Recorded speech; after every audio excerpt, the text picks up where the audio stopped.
තව දවසක් කියනවා මොකද්ද? පින්වත්නි ඔබට දුවෙක් ඉපදිලා ඉන්නවනම් ඔය දූලා උපදින්නේ තාත්තලා අම්මලා බොරු කියපු නිසායි කියලා. දැන් ඒ කියපු උන්දට අමතක වෙලා තියෙනවා මගේ බුදුරජාණන් වහන්සේගේ පෙර ආත්ම භාවය කවුද? වෙස්සන්තර ජාතකේ කවුද? වෙස්සන්තර රජුරුව. වෙස්සන්තර රජුරවන්ට දූරේ පුත දෙන්නෙකු හිටියා කවුද? ජාලිය ක්‍රිෂ්ණජිනා. ජාලිය කියන්නේ කොල්ලෙක්, ක්‍රිෂ්ණජිනා කෙල්ලෙක්. එතකොට බෝසතාණන් වහන්සේ පාරමී පුරන 20 අසංඛ්‍ය කල්ප ලක්ෂය පුරාටම කඩපු නැති එක ශික්ෂාපදයක් තියෙන මොකද්ද? බොරු කියලා නෑ. අනිත් ඒවා කැඩිලා තියෙනවා. බොරු කියලා නෑ. එතකොට දැන් බොරු කීම නිසා නම් ගෑන් ළමයි උපදින්නේ. එතකොට බෝසතාණන් වහන්සේත් බොරු කිව්වා කියලා බුදුරජාණන් වහන්සේට අභූත චෝදනාවක් එනවා. තියරි ඉගෙනගෙන නෑ. තියරියට බලලා නෑ. තව හාමුදුර කෙනෙක් කියනවා පින්වත්නි මේ වෙලාවෙත් බුදුරජාණන් වහන්සේ නමක් මේ සක්වලේ නෙමෙයි වෙනත් සක්වලක ඉන්න පුළුවන් කියලා. එතකොට ඒක හරිද? ඒක හරිද? එම වෙන්න බෑ. ඇයි?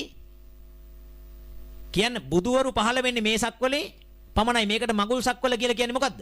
ඇයි? බුදුවරු පහළ වෙන නිසා. එහෙනම් මතක තියාගන්න බුදුරජාණන් වහන්සේගේ එක්තරා ධාතුන් වහන්සේ නමක්වත් ලෝ ධාතුව තුල කොහේ හරි වැඩ ඉන්නකම් තවත් බුදුවරයෙක් පහළ වෙන්න පුළුවන් කමක් නැහැ. අනිත් එක ඒකේ තියරිය හොයාගන්න පුළුවන් හොඳට මතක තියාගන්න. වෙනත් සක්වලක බුදුවරු පහළ වෙනවා නම් පිට සක්වලක බුදුවරු පහළ වෙනවා නම් අෂ්ට දුෂ්ටක්ෂණයන්හි බුදුරජාන් වහන්සේ කිව්ව මොකද්ද? පිට සක්වලක උපදිනවා නියත මිත්‍යා දෘෂ්ටි ගත අය පිට සක්වලක උපදිනවා. එන ඒ තියරිය හරියනවා නම් මේක වර්ධින්න ඕන. මේක හරියනවා නම් ඒක වර්ධින්න ඕන. ඒ දෙකම කිව්වේ බුදුහාමුදුරුවෝ නම් දෙකම හරි. එහෙනම් මොකද වෙලා තියෙන්නේ?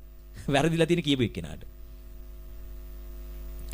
තව දවසක් හාමුදුරුවෝ කෙනෙක් කියනවා පින්වත්නි අපේ බෝසතාණන් වහන්සේ දුෂ්කර ක්‍රියා කරන කාලේ දිව්‍ය ලෝකයක හෝ බ්‍රහ්ම ලෝකයක හෝ මාර්ගඵලලාභී කිසිම උතුමන් වහන්සේ නමක් වැඩ හිටියේ නැහැ කියලා.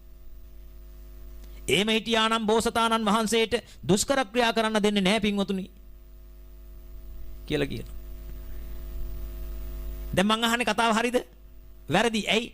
අපේ බුදුරජාණන් වහන්සේ බෝධිසත්ව ආත්මා භාවයේදී කාශ්‍යප බුදුරජාණන් වහන්සේගේ කාලේ කවුද?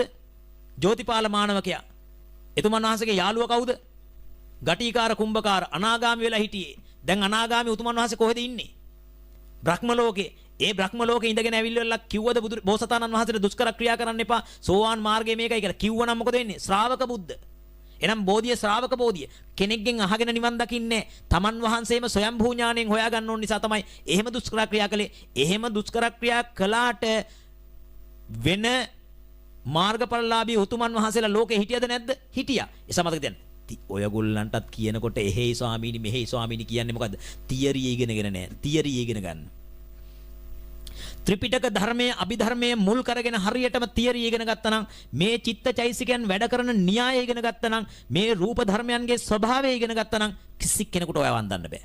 මට ඕන ඔන්න ඒක හදන්න. මේ ජීවිතේ විතරක් නෙමෙයි නිවන් දක්නා ජාති දක්වා මගේ අම්මලා මේ තාත්තලා මේ දරුවෝ අපේ මෑණියන් වහන්සේලා ස්වාමීන් වහන්සේලා කිසි කෙනෙක් ආයේ රැවටෙන්න එපා.